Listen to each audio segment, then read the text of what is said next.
Indian Air Force on Friday bid farewell to its iconic MiG-21 fighter jets after a service span of 62 years. The final two MiG-21 squadrons, the number 23 Panthers and the number 3 Cobras, which together operated around 36 jets, retired in Chandigarh during a decommissioning ceremony.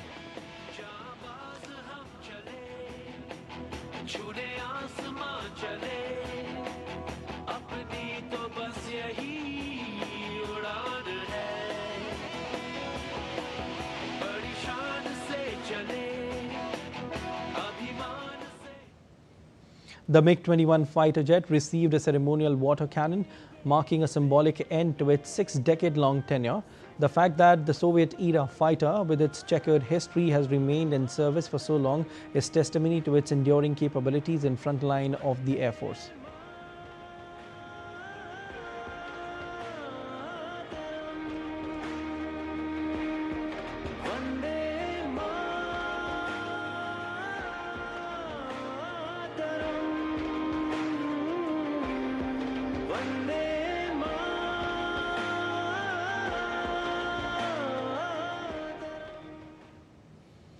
India's Defence Minister Rajnath Singh attended the event and paid tribute to the aircraft's legacy. In his address, the minister lauded the MiG-21's countless heroic feats during multiple conflicts and operations.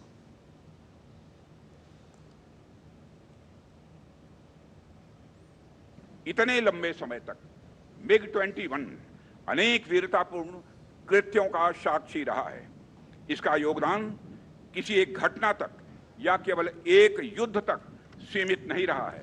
1971 के वार से लेकर कारगिल के युद्ध तक या फिर Balakot air strike से लेकर ऑपरेशन सिंदूर तक ऐसा कोई क्षण नहीं रहा जब MiG-21 ने हमारी आर्म्ड फोर्सेस को जबरदस्त मजबूती न प्रदान की हो।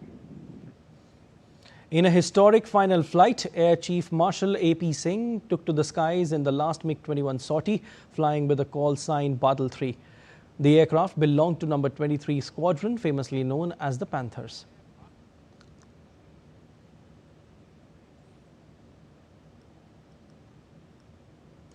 The Indian Air Force marked the end of an era on Friday, bidding farewell to the iconic MiG-21 fighter jets in Chandigarh. On this historic occasion, our correspondent Vishal Baristow caught up with retired Group Captain Anupam Banerjee, who reflected on the aircraft's legacy and its crucial role in defending the nation from external aggression. Take a listen. Here in Chandigarh, it's a very historic day and at the same time quite an emotional day for all the Air Force people. And I have with me Group Captain Anupam Banerjee, who's retired from the Air Force, but the good memories still stay. MiG-21 retiring, how's the feeling? It's a mixed feeling. A bird, a friend, which has served the Indian Air Force for 60 plus years and with ultimate glory. Saying goodbye is never easy, but at the same time, life has to move on. We need to move on to the newer pastures. So it's a mixed feeling. Good that MiG-21 is retiring, but saddened that this great bird is not going to fly in the skies of Indian Air Force after 6 decades any longer. From your training days, what are your memories with MiG-21? You see, in our days, we started our fighter training with MiG-21. So it was a quantum jump from the Kirans, which was subsonic, much slower, to MiG-21. For the first time landing at almost 300 plus kilometers per hour, it was a quantum jump. For a 20 plus who was just learning the tricks of the trade, it's a moment which is unforgettable. And the MiG-21's shape, the size and the legacy. So when you sat in the cockpit for the first time, the goosebumps which I got that day, probably I'm getting it even now. I will say that whenever the MiG-21s are called upon to serve, whether it was 1971, where its moment of glory was that excellent strike on the governor's house, where the East Pakistani leadership was pulverized at a moment when they're in a meeting, the governor's house was struck. It was an unbelievable success.